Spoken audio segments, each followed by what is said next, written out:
हजरत रसूल पाक सल्लल्लाहु अलैहि वसल्लमेर कलिजार टुकड़ा में हजरत फातिमा রাদিয়াল্লাহু তাআলা আনহা তখন ছোট, মোটামুটি একটু বড়, এখনো বেশি বড় হয়ে যায় নাই। হযরতে ফাতেমা আল্লাহর সঙ্গে বলো ভালো সম্পর্ক করে ফেলেছেন। বুঝাতে চাই আমাদের মায়েরা, আমাদের বোনেরা কেমন হওয়া চাই।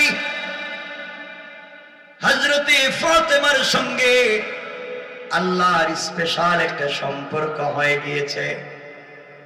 হযরতে ফাতেমা সারাদিন অপেক্ষা করেন আর দোয়া করেন, আল্লাহ তাড়াতাড়ি সূর্য ডুবে সন্ধ্যা হয় না কেন। একদিন নবীজি বলছেন, ও ফাতেমা, নবীজির মেয়ে ফাতেমার কথা বলছি আমি, ও ফাতেমা তুমি কেন প্রতিদিন বলো সূর্য তাড়াতাড়ি ডুবে না কেন? ফাতেমা বলছেন, আব্বাজান রাত্র গভীর হয়ে গেলে আমি আল্লাহর সঙ্গে কথা বলতে বড় ভাল লাগে।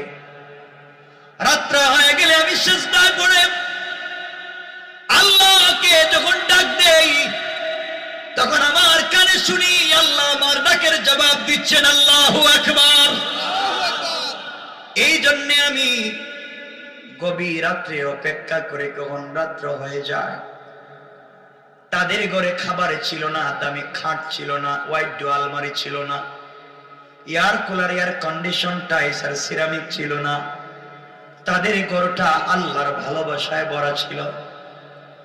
ওই হযরতে ফাতেমার সঙ্গে ছোট্ট থেকে এক ইহুদির মেয়ের বন্ধুত্ব হয়ে গেল।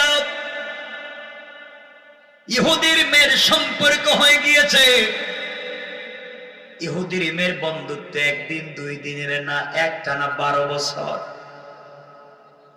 এই মেয়েটা আমার রাসূলের মেয়ে ফাতেমা ছাড়া কিছুই বুঝে না, কিন্তু মেয়েটা এক শিল্পপতি ইহুদির মেয়ে। ফাতেমাকে এত ভালোবাসে, এত বিশ্বাস করে, তার জীবনে ফাতেমা ছাড়া যেন আর কিছুই নাই। কিন্তু বাবার কারণে কালিমা পড়ে মুসলমান হতে পারে না। সকাল বিকাল হযরতে ফাতেমার কাছে বসে থাকে, কারণ খারাপ মানুষ যদি ভালো মানুষের সঙ্গে বন্ধুত্ব করে ভালো হয়ে যায়, আর ভালো মানুষ যদি খারাপের সঙ্গে বন্ধুত্ব করে ভালোটাও খারাপ হয়ে যায়। এই জন্যে কার সাথে থাকবেন আপনার একান্ত পার্সোনাল ব্যাপার। আমি আজকে বলবো রবের সাথে কেমনে সম্পর্ক হবে। এই মেয়ে হযরতে ফাতেমাকে ডাক দিয়া বলে, ও ফাতেমা,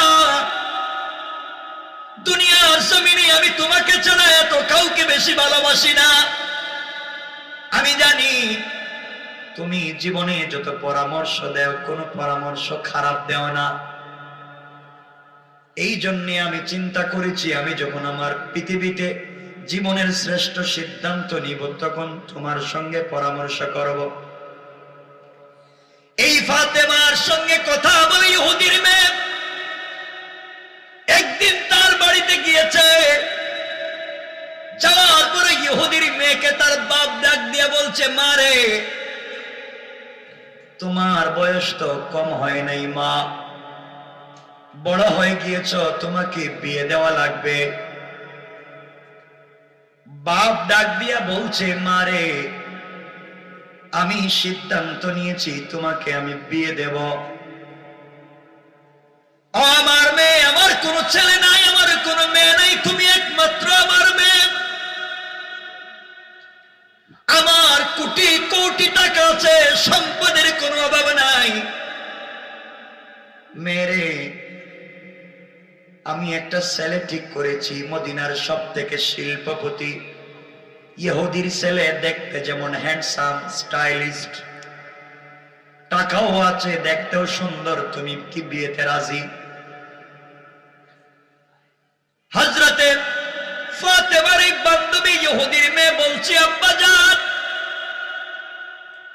বিয়েতে রাজি কিনা আপনি সিদ্ধান্ত নিয়েছেন, আপনাকে কিছু বলতে চাই না, কিন্তু আজকের দিনে আপনি আমাকে সময় দেন, আগামী কালকে ব্যাপারে সিদ্ধান্ত আপনাকে জানাবো।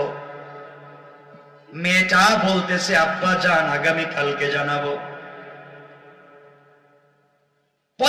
সকালবেলা মেয়েটা দৌড়াইয়া হযরতে ফাতেমার কাছে গিয়া জড়ায়া কান্না করে বলছে, বোন রে, আমার বাবা আমাকে বিয়ে দিতে চায়, অন্য জায়গায় কোন একটা জায়গায় বিয়ে দিতে চায়। ছেলেটা অনেক টাকাওয়ালা সুন্দর। বাপ বলেছেন, আমি বিয়েতে রাজি হব কিনা তুমি বলো, তুমি যা বলবে তা। ফাতেমা ডাক দিয়ে বলছেন, বোন রে, তুমি ইহুদি, আমি মুসলিম, তোমার বাবা সিদ্ধান্ত নিয়েছেন, এখানে আমি কি বলার আছে? মেয়েটা বলছে, বোন, আমি তোমাকে এত বিশ্বাস করি, তুমি আমার জিন্দেগিতে যদি কোনো পরামর্শ দেও ভুল হবে না। হযরতে ফাতেমা বলছেন, বোন, তোমার বাবা যেহেতু সিদ্ধান্ত নিয়েছেন বিয়েটা করে নাও। মেয়ে জড়ায়া বলছে, বোন রে, আমি বিয়েতে রাজি হতে পারি একটা শর্তে। শর্ত হলো তুমি যদি আমার বিয়েতে যাও। হযরতে ফাতেমা ডাক দিয়ে বলছেন, বোন দেখ, তোমরা আমার বাপকে জাত শত্রু মনে করো, আমার বাপকে দেখলেই তোমাদের বাপের যেন কলিজে আগুন জ্বলে যায়। আমি মুহাম্মদের মেয়ে, তুমি ইহুদির মেয়ে, আমি তোমার বিয়েতে গেলে যেমন তোমার বাপকে মানুষ গালি দিবে, তেমন আমার বাপকে গালি দিবে, আমি যাব না। মেয়েটা ডাক দিয়ে বলছে, বোন ফাতেমা, আমার দীর্ঘ এক যুগের বন্ধুত্বে তোমাকে জীবনে কিছুই বলি নাই, আজ মাত্র একটা জিনিস বললাম, তুমি আমার বিয়েতে যাইবা। তুমি যদি না যাও, পৃথিবীতে আমি কোন ছেলেকে বিয়ে করব না, কথা দিলাম। ইহুদি হতে পারি, তোমার সঙ্গে চলাফেরা করে কমিটমেন্ট বুঝেছি, কথা দিলাম জীবনে কোন ছেলেকে বিয়ে করব না, যদি তুমি আমার বিয়েতে না যাও। ফাতেমা এক পর্যায়ে ডাক দিয়ে বললেন, বোন, ইনশাআল্লাহ কথা দিলাম আমি তোমার বিয়েতে যাব। মেয়েটা খুশি হয়ে গিয়েছে, বাড়িতে গিয়ে তার বাপকে বলেছে, আব্বাজান, আমি বিয়েতে রাজি। বাপ বলেছেন, মারে, আমিও তো রাজি। এত ভালো ছেলে কি কোথাও পোশাক পরে আসবে? মুহাম্মাদের মেয়ে হয়তো ছেঁড়া কোনো কাপড় পরে চলে আসবে, তখন আমার স্ট্যাটাসের সঙ্গে যাবে না, কোয়ালিটি নষ্ট হবে। আমারও একটা শর্ত আছে, মুহাম্মাদের মেয়ে ফাতেমাকে যদি দাওয়াত করে আসতে হয়, তাকে জানাইয়া দিও একটা নতুন জামা পরে যেন আসে, নতুন কাপড়। মেয়েটা দৌড়াইয়া ফাতেমার কাছে এসে কান্না করে বলছে, বোন রে, তুমি আমার বিয়েতে যাও, আমার বাবা চায় না, আমার বাবা মানতে চায় না, তুমি আমার বিয়েতে যাও। শেষ পর্যন্ত একটা শর্তে রাজি হয়েছে। শর্ত হলো, তুমি যদি আমার বিয়েতে নতুন একটা জামা কাপড় পরে যাও। ফাতেমা চোখের পানি ছেড়ে মেয়েটাকে জড়ে কান্দেন আর বলেন, বোন, তুই জানিস আমার ঘরে 3 বেলা 1 বেলা খাবার থাকে না, আমার বাবা আমাকে হয়তো কোনোদিন নতুন জামা একটা এনে দিতে পারে নাই, আমি তো রবের সাথে সম্পর্ক করেছি, এভাবে জীবন কাটাইয়া দিতে চাই। আমি আমার বাবার সঙ্গে খেয়ে না খেয়ে পরে না পরে জীবন কাটাইয়া দিতে চাই। কিয়ামতের দিনে আমি আল্লাহর কাছ থেকে সব আদায় করে নিতে চাই। বোন রে, আমি তো তোর বিয়েতে যেতে পারবো না, নতুন জামাও পাবো না, টাকাও পাবো না, কোথায় পাবো? মেয়েটা হঠাৎ মুচকি হেসে ফাতেমাকে জড়াইয়া বলছে, বোন, একটা আইডিয়া আসছে মাথায়। কি আইডিয়া তোর মাথায় আসছে? মেয়ে বলছে, বোন রে, দীর্ঘ 1 যুগের সম্পর্কে আমি তোমাকে দেখেছি, তুমি তোমার সৃষ্টিকর্তার সঙ্গে বড় ভালো সম্পর্ক করেছ, তোমার সৃষ্টিকর্তার সঙ্গে তোমার নাকি প্রেম, তুমি মাঝে মাঝে আমারে বলো, দিন কেন শেষ হয় না, রাত্র হয়ে গেলে তুমি তোমার সৃষ্টিকর্তা আল্লাহর সঙ্গে কথা বলো। বন্ধে আমার বিশ্বাস তুমি না আমাকে বলেছ, তোমার সৃষ্টিকর্তাকে তুমি কিছু বললে ফিরাইয়া দিবে না। তুমি একবার তোমার আল্লাহর কাছে খুলে বলো, একটা নতুন জামা কাপড়ের জন্য আমার বিশ্বাস তোমার আল্লাহ তোমাকে ফিরাইয়া দিবে না।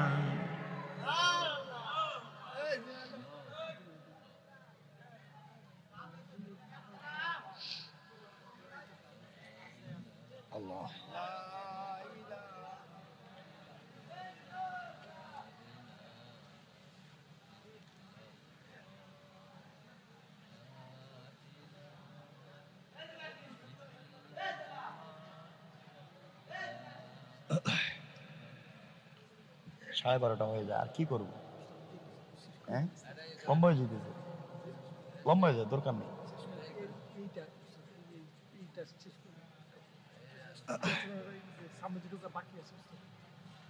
বললে লম্বা হয়ে যাবে। সবাই বসে আছে, যেগুলো আছে কই আসে নাই কই আছে? এলাকায় আছে? নাই কি? আচ্ছা,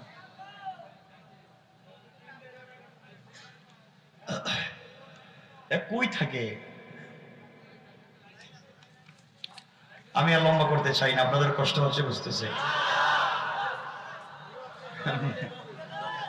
শুনেন না, 12:30 হয়ে গেছে।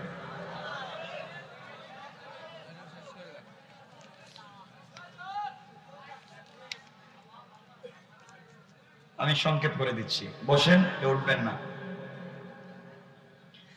আমার বন্ধুগণ, এই মেয়ে বলতে লাগলো, ফাতেমা তুমি যদি তোমার রবের কাছে একটা জামা কাপড় চেয়ে বসো, আমার বিশ্বাস তোমার আল্লাহ তোমাকে কোনোদিন ফিরাইয়া দিবে না। সুবহানাল্লাহ, জোরে পড়েন। হযরতে ফাতেমা বললেন, বোনরে আমার লজ্জা হয়, আমি কেমনে আমার রবের কাছে একটা জামা চাইবো? মেয়ে বলছে, বোনরে তুমি আমার বিয়েতে যাওয়াই লাগবে। হযরতে ফাতেমা বললেন, তোমাকে যদি বলি কাপড় যদি না পাই তাহলে কি? মেয়েটা বলছে, তুমি একবার বলো ইনশাআল্লাহ। আমার বিশ্বাস তুমি আজ পর্যন্ত যত কাজে ইনশাআল্লাহ বলেছ ফাতেমা, কোনদিন তোমার সেই কাজ বিফলে যায় না। সুবহানাল্লাহ, জোরে পড়ে। এই কথাগুলো শুনে হযরতে ফাতেমা বেগী হয়ে গেলেন, ডাক দিয়া বললেন, বোন কথা দিলাম ইনশাআল্লাহ আমি তোমার বিয়েতে যাব এবং পৃথিবীর সব থেকে দামি কাপড় পরে যাব। কোন সুবহানাল্লাহ, আল্লাহু আকবার বলেন। মেয়েটা খুশি হয়ে গিয়েছে, বাবার কাছে গিয়ে বলছে, আব্বা জান ফাতেমা আসবে এবং বলেছে পৃথিবীর সব থেকে দামি কাপড় পরে আসবে। আমার বন্ধুগণ, ইহুদি চিন্তা করতেছে, বলে কি জীবনেও তো সম্ভব না, কোথায় পাবে টাকা? এগুলা করতে করতে সংক্ষেপ করে বলি, বিয়ের তারিখ চলে এসেছে, আগামীকালকে বিয়ে। সন্ধ্যার সময় মেয়েটা এসে বলছে, ফাতেমা আগামীকালকে বিয়ে, কাপড়ের কি কোনো ব্যবস্থা করেছ? হঠাৎ ফাতেমার মনে পড়েছে, আরে এখন কাপড় কোথায় পাই? ঈশার নামাজ পড়ে যেই জায়গায় তিনি নামাজ পড়েন, যে মুসল্লা বা যে জিনিসে, নামাজের সেজদায় গিয়ে কাঁদতেছেন আর বলতেছেন, আল্লাহ আমি ফাতেমা জীবনে তোমার কাছে কিছুই চাই নাই, খেয়ে না খেয়ে সারাদিন রোজা রাখি, সারা রাত্র তোমার কদমে সেজদায় থাকি। আল্লাহ তোমার সাথে আমার এত গভীর ভালোবাসা, সারাদিন চিন্তা করি কখন রাত্র হবে, গুনগুন করে তোমার সাথে কথা বলবো। আয় আল্লাহ, আমি ফাতেমা জীবনে তোমার কাছে কিছুই চাই না, আমি এভাবে জীবন কাটাইয়া জান্নাতে তোমাকে পেতে চাই। কিন্তু আল্লাহ, আমি কথা দিয়েছি ইহুদির মেয়ের বিয়ে বাড়িতে যাব, যাওয়ার জন্য আমার কোনো পোশাক নাই। আয় আল্লাহ তাআলা, আমি তোমার কাছে, আমি ফাতেমা জৈবিক চাহিদা পূরণের জন্য কোনো কাপড় চাই না, দুনিয়ার সৌন্দর্যের জন্য কোনো কাপড় চাই না, আমাকে সুন্দর লাগবার জন্য কোনো জিনিস চাই না। আল্লাহ তাআলা, আমার বাবা তোমার হাবিব মাঠে ময়দানে গিয়ে দ্বীনের দাওয়াত দেন, তিনি পুরুষ মানুষ দ্বীনের দাওয়াত দিতে পারেন, আমি নারী হওয়ার কারণে দিতে পারি না। আয় আল্লাহ, তোমার কাছে আমি জীবনে কিছুই চাই না, গাড়ি বাড়ি টাকা পয়সা কিছুই চাই না। আজ তোমার কাছে আমি একটা কাপড়ের আবদার করলাম। আল্লাহ, আয় আল্লাহ, তুমি আমাকে একটা কাপড় দিয়া দাও, এই কাপড় পরে আমি ইহুদির মেয়ের বিয়েতে যেতে চাই, আমার সৌন্দর্যের জন্য না, জৈবিক চাহিদা পূরণের জন্য না। আয় আল্লাহ তাআলা, তুমি আমাকে এমন একটা ড্রেস দিবা যেই কাপড়টা তাবলীগ দ্বীনের দাওয়াত যেন হয়ে যায়। আমি এই কাপড় পরে ইহুদির মেয়ের বিয়ে বাড়িতে যেতে চাই, যেন আমার কাপড়ের দিকে তাকাইয়া ইহুদির মেয়ের বিয়ে বাড়ির সবাই যেন কালিমা পড়ে মুসলমান হয়ে যায়। আয় আল্লাহ, দ্বীনের দাওয়াত যেন হয়ে যায়। তোমার কাছে আমি এমন একটা কাপড়ের আবদার করেছি, লজ্জা হয় জীবনে কিছুই চাইলাম না। আচ্ছা, যদি তোমার কাছ থেকে বিফলে যাই, কেমন বন্ধুত্ব, বন্ধুত্ব করে কিছু চাইলে তুমি দেও না। এইভাবে সিজদার মধ্যে পড়ে কান্না করে নামাজ শেষ করে সালাম ফিরাইয়া মুসল্লা উঠাইয়া যখন রাখতে যাবে, তাকাইয়া দেখে ঘরের পশ্চিম কর্নারে দুইটা কাপড়ের প্যাকেট দেখা যায়। আল্লাহু আকবার বলেন, আল্লাহু আকবার। হযরতে ফাতেমা কাপড়ের দুইটা প্যাকেট হাতে নিয়েছেন, তাকাইয়া দেখেন প্যাকেটগুলোর কোনো পরিচয় পাওয়া যায় না। কিরে, এমন ডিজাইনের কোনো প্যাকেট তো কোনোদিন দেখলাম না, কে কখন রেখে গেল তাও জানি না। দুটা প্যাকেট হাতে নিয়ে দ্বীনের নবী, কলিজার টুকরা নবী, সরকারে কায়নাত নবী, দু জাহানের সরদার নবী বিশ্ব নবীর দরবারে গিয়া কপালে চুম্বন করে ডাক দিয়া বলছেন, আব্বা, নামাজের সিজদায় ছিলাম, আল্লাহর কাছে একটা কাপড়ের আবদার করেছি বাবা। সালাম ফিরাইয়া দেখি ঘরের কর্নারে দুটা কাপড়ের প্যাকেট। বাবা, আপনি দেখেন না কাপড়গুলা কোথা থেকে এসেছে? রাসূল পাক কাপড়ের প্যাকেটগুলা হাতে নিলেন, তাকাইয়া দেখেন এগুলা তো দুনিয়ার কোন মার্কেটের কাপড় দেখা যায় না, কোথা থেকে আসলো, কে দিয়ে গেল? সাথে সাথে জিবরিল আমিন হাজির হয়ে গেলেন। জিবরাইল ডাক দিয়া বলছেন, ইয়া রাসূলুল্লাহ, সালাম গ্রহণ করেন। আপনি জানেন না আপনার কলিজার টুকরা ছোট মেয়ে ফাতেমা ঘরে বৈশা কেমনে রবের সাথে সম্পর্ক করেছে, রবের সঙ্গে এত ভালোবাসা তৈরি করেছে, আজ রবের কাছে একটা কাপড়ের আবদার করছে। রব, আমি ছিলাম সিদরাতুল মুনতাহায়, ওখান থেকে ডাকাই না, জান্নাতুল ফিরদাউস থেকে দুইটা কাপড়ের প্যাকেট পাঠাইয়া দিয়েছে। কেমনে আল্লাহর কাছে চাইতে হয় জানো? রবের কাছে চাও, সিজদায় গিয়া চাও। আমার বন্ধুগণ, রাসূল পাক ফাতেমাকে জড়াইয়া কাঁদলেন আর বললেন, মেরে, আমি জানি না বাবা, জানি না তুমি কেমনে রবের সাথে না খাইয়া খাইয়া এত সম্পর্ক করেছো। মা, দুনিয়ার সাধারণ কোন কাপড় না। তুমি আল্লাহর কাছে কাপড়ের আবদার করেছো মা, আল্লাহ তোমার কথার উপরে খুশি হয়ে জান্নাতুল ফিরদাউস থেকে 2টা কাপড় পাঠাইয়া দিয়েছে। রাসূল কাপড়ের প্যাকেট খুললেন, এক প্যাকেটের ভিতরে দেখেন একটা ওড়না, এত সুন্দর ওড়না, স্টোন দিয়া পাথর দিয়া ডিজাইন করা, অর্নামেন্টস দিয়া ডিজাইন করা, জুয়েলারি দিয়া পাতিশ ওড়নাটাকে ডিজাইন করা। আরেকটা প্যাকেট খুললেন, দেখা যায় একটা সালোয়ার একটা কামিজ। এর অর্থ হলো জান্নাতি মহিলাদের পোশাক হবে 3টা, সালোয়ার কামিজ আর ওড়না। এখন যদি আপনাদেরকে আমি বলি জান্নাতি মহিলাদের যে ওড়না হবে, ওড়নার মধ্যে যে পাথর থাকবে, শরীরে যে 3 পিস থাকবে, 3 পিসের সঙ্গে যে পাথর স্টোন গ্লাস থাকবে, এক একটা গ্লাসের দাম আসমান জমিন লৌহ কলম আরশ কুরসি জান্নাত জাহান্নাম সব কিছু যদি বিক্রি করে দেওয়া হয়, মহিলাদের ওড়নার একটা পাথরের দাম হবে না। আল্লাহু আকবার।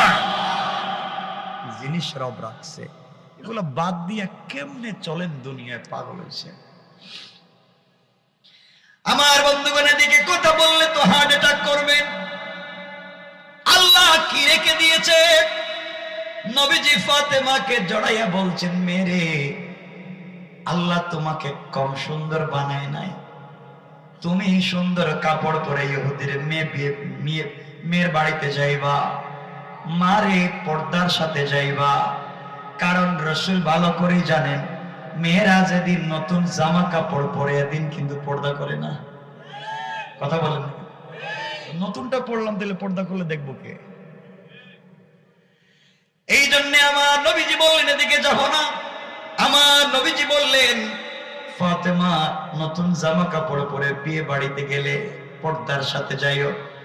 কারণ মেয়েরা যেদিন বাংলাদেশে বিয়েতে যায়, সেন্টারে যায়, কনভেনশন হলে যায়, বিয়ে বাড়িতে যায়, আলতা, আল কাতরা, লিপস্টিক, হাই হিল জুতা, হ্যাঁ কথা বলেন নাকি? এদিন পর্দা আসেনি, পর্দা নাই, এই এলাকায় পর্দা নাই, সব খোলা। যারে ভাই আসসালামু আলাইকুম দোস্ত, ভালো আছেন? এগুলো বাদ দিতে হবে, ভালো পথে চলে আসতে হবে। এই যে একটা ছোট্ট বাচ্চা তেলাওয়াত করলো 8 বছর, আমি তো এখনো চিন্তা করতেছি, এখনো 8 বছরের একটা বাচ্চা হাফেজ কোরআন, তার বাপ মা কতটুকু ভাগ্যবান, কিছু চিন্তা করে বুঝেন আপনারা? কিছু বুঝেন আপনারা? কোরআনের হাফেজ, এই কোরআন আল্লাহ নিজে তিলাওয়াত করছেন। যে কোরআন আল্লাহ নিজে তিলাওয়াত করছেন, যে কোরআন জিব্রাইল করছে, এই কোরআনের হাফিজ এই বাচ্চা। চিন্তা করেন, কিছু বুঝেন এগুলো? আমার মুসলমান বন্ধুগণ, হযরতে ফাতেমা বিয়ের দিন সুন্দর করে জান্নাতি পোশাক পরে বিয়ে বাড়িতে যাচ্ছেন, পর্দা করে, দুনিয়ার কাপড় নিয়ে। কথা বলেন, দুনিয়ার জান্নাতুল ফিরদাউসের পোশাক। সংক্ষেপ করে বলি, ফাতেমা সোজা যেই ঘরে মেয়েটাকে সাজাইয়া রাখা হয়েছে এই ঘরে ঢুকে গেলেন। হযরতে ফাতেমা জান্নাতি কাপড় পরে যখন ইহুদির মেয়ের বিয়ে বাড়িতে ঢুকেছেন, ঘরে ঢুকেছেন, পুরোটা ঘর জান্নাতি কাপড়ের স্টোন পাথরের আলোতে আলোকিত হয়ে গিয়েছে। গোটা বাড়ির মেয়েরা নতুন বধূকে ফালাইয়া ফাতেমার পিছনে পিছনে দৌড়ায় আর ডাক দিয়ে বলে, ফাতেমা এত সুন্দর জামা কোথায় পাইলা? এত দামি এত সুন্দর পোশাক কোথায় পেয়েছো? আমাদেরকে বলো। ফাতেমা বললেন, আমি কিনে আনছি। কি আনছে? এত টাকা কোথায় পেলে? এটা কোন মার্কেটে বানায় এত সুন্দর কাপড়? ফাতেমা বললেন, এত কথা বাড়াইয়া লাভ নাই, আমি কিনে আনছি। তোমাদের বাপ দাদার সম্পত্তি বিক্রি করলেও কিনতে পারবা না। আপনারা জানেন মেয়েরা একটু জেদি হয়, বেশি জিদ, বেশি জেদ, ঠিক নেই? এই কথা বলার পরে জিদ ঢুকে গেছে। কি বললা, গরিবের মেয়ে? আমাদের কোটি কোটি টাকা আছে, প্রয়োজনে বাবার সম্পত্তি, মার সম্পত্তি, ভাই বোনের সম্পত্তি বিক্রি করব, এরপরেও তোমার মতো এমন একটা কাপড় কিনতে চাই। বলো না কোন মার্কেট থেকে কিনছো? কোন দোকান থেকে কিনছো? ফাতেমা বললেন, বোন রে, তোমরা বিয়ে বাড়িতে আমার দিকে তাকাইয়া এগুলা বলো কেন? তোমাদেরকে যদি দোকানের কথা বলি তোমরা কি চিনবা? মেয়েরা বলছে, কেন, আমরা সব মার্কেট তো চিনি। চিনে না? বাংলাদেশে স্বামী মার্কেট চিনে না, কিন্তু বউ চিনে, ঠিক কিনা বলেন? স্বামী স্ত্রী মার্কেটে গেছে, দেখবেন স্ত্রী সুন্দর একটা ব্যাগ কাঁধে নিয়ে, একটা লিপস্টিক লাগাইয়া, চুলগুলাকে সুন্দর স্টাইলিস্ট করে, ফেসটাকে এক্সট্রা অর্ডিনারি করে, ব্যাগ একটা কাঁধে নিয়ে, স্প্রে দিয়া মার্কেটে ঢুকতেছে। বাচ্চা একটা 3 মাসের ছিল, একটা স্বামীর কুলে দিয়েছে, স্বামীটার পিছনে নিয়ে হ্যাঁ করতেছে, ঠিক কিনা বলেন? এইটার নিয়ে পিছনে পিছনে ঘুরতেছে, আর বউ তো সামনে একবারে দারোগার মতো হাঁটতেছে, ঠিক বললাম না? এই তো চলতেছে। যাক, বেশি বলবো না আজকে। আমার মুসলমান বন্ধুগণ, ফাতেমা বললেন, বন্ধে, কোন দোকান থেকে কিনেছি তা তো চিনা দূরের কথা, কোন মার্কেট থেকে কিনেছি তা চিনা দূরের কথা, এই মার্কেটে যাওয়ার রাস্তাও তোমরা চিনবা না। মহিলারা বলে, কি বলো, পৃথিবীর সব মার্কেট চিনি। বাংলাদেশের মহিলা হইলে বলতো ধানমন্ডি না বনানী, গুলশান না বাড়িধারা, সদরঘাট না গুলিস্তান, সব মার্কেট আমাদের চিনা জানা আছে। মার্কেটের ম্যানেজারের নাম্বারও আছে। কথা বলেন না কেন? সব আছে এদের কাছে। ডেলিভারি ম্যান, ও ডেলিভারি ম্যানের নাম্বার আছে নাকি? দা বাংলাদেশে স্বামী যদি কোন ফ্যাক্টরি বানায়, এই ফ্যাক্টরি চেয়ারম্যান হয় কে? বউ। চেয়ারম্যান বউ হয়, বউ হয় চেয়ারম্যান। আর বউ যদি কোনো জিনিস বানায়, স্বামী হয় ডেলিভারি ম্যান, ঠিক কিনা জোরে বলেন? এই হলো স্বামীর অবস্থা। আমার মুসলমান বন্ধুগণ, এক পর্যায়ে ফাতেমা বললেন, বোন রে, আমি কোন মার্কেট থেকে কিনেছি তোমরা মার্কেট চিনবা না। এটা সাধারণ কোন মার্কেটে পাওয়া যায় না। তোমরা এই মার্কেটও চিনবা না, দোকানও চিনবা না, রাস্তাও চিনবা না। 1000 কোটি টাকা দিয়া হলেও কাপড় কিনতে পাইবা না। মেয়েরা ফাতেমাকে বলছে, বিয়ে বাড়িতে খাওয়া দাওয়া বাদ, আগে বল কাপড় কই পাইছস? আগে বল কাপড় কোথায় পাইছো, কাপড়ের দরকার। ফাতেমা বলছেন, বোন রে শোনো, আমি যেই দোকান থেকে কাপড় কিনেছি, এই দোকানের নাম জান্নাতুল ফিরদাউস। যেই মার্কেট থেকে কাপড় কিনেছি, এই মার্কেটের নাম জান্নাত। এই মার্কেটে যে রাস্তা দিয়ে গিয়েছি, এই রাস্তার নাম ইহদিনাস সিরাতাল মুস্তাকিম। বন্ধে, যে রাস্তা দিয়ে গিয়েছি, এই রাস্তার নাম সিরাতে মুস্তাকিম, মার্কেটের নাম জান্নাত, আর দোকানের নাম জান্নাতুল ফিরদাউস। সিরাতে মুস্তাকিম নামক রাস্তা দিয়ে গিয়া, জান্নাত নামক মার্কেটে গিয়া, জান্নাতুল ফিরদাউস নামক দোকানে ঢুকলে আমার চাইতে আরো দামি দামি কাপড় পাইবা। আল্লাহু আকবার। মহিলারা বলছে, ও ফাতেমা, এই মার্কেটের নাম জিন্দেগিতেও শুনি নাই, এই মার্কেটের নামও শুনি নাই, দোকানের নামও শুনি নাই, রাস্তার নামও শুনি নাই, কেমনে যাওয়া যায়? ফাতেমা বলছেন, বুন্দে, এই রাস্তা দিয়ে যে কেউ চাইলে যাইতে পারে না, সিকিউরিটি আছে, এক্সট্রা স্মার্ট কার্ড লাগে, পরিচয় পত্র লাগে। এই পরিচয় পত্র দেখালে আপনাকে পাস দিবে, নচেত দিবে না। কিন্তু এই যে স্মার্ট কার্ড, একটা কার্ড দিবে আপনাকে এটিএম কার্ডের মতো। এই কার্ডের একটা গোপন পিন নাম্বার আছে। এই পিন নাম্বার যদি মনে রাখতে পারো, মুখস্থ করতে পারো, তাইলে তুমি রাস্তা পাইবা, সিরাতে মুস্তাকিম পাইবা। আর যদি তুমি পিন নাম্বার মুখস্থ করতে না পারো, রাস্তাও পাইবা না, দোকানেও পাইবা না, মার্কেটও পাইবা না। কারণ তোমাকে এই সিকিউরিটি পিন নাম্বার মুখস্থ না করলে রাস্তা চিনাইয়া দেবে না। মহিলারা বলছে, ফাতিমা, তোমার পায়ে ধরি, দুনিয়ায় কিছুই চাই না, আমরা এমন পোশাক পেতে চাই, আমরা এমন জায়গায় যেতে চাই এমন দোকানের সাথে সম্পর্ক করতে চাই। ফাতেমা বলছেন, বলবে শোন, এখানে গেলেই তোমরা যে কাপড় পাইবা তা না, মালিকের সাথে যদি সম্পর্ক হয়ে যায় টাকা নেয় না, ফিরিয়ে দিতে পারে। সুবহানাল্লাহ বলে। তাহলে বলো সিকিউরিটি কি করা লাগবে?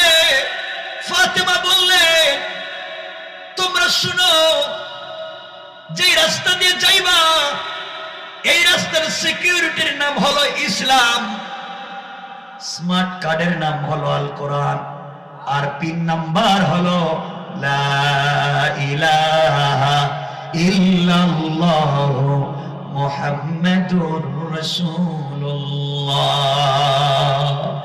লা ইলাহা ইল্লাল্লাহ পড়ে কোরআন মেনে ইসলামের পথে যদি চলো, সিরাতে মুস্তাকিম নামক রাস্তা পাইবা, সামনে গেলে জান্নাত নামক মার্কেট পাইবা, ওই মার্কেটে ঢুকলে জান্নাতুল ফেরদাউস নামক দোকান পাইবা, ওখানে গেলে আমার চাইতে দামি কাপড় পাইবা।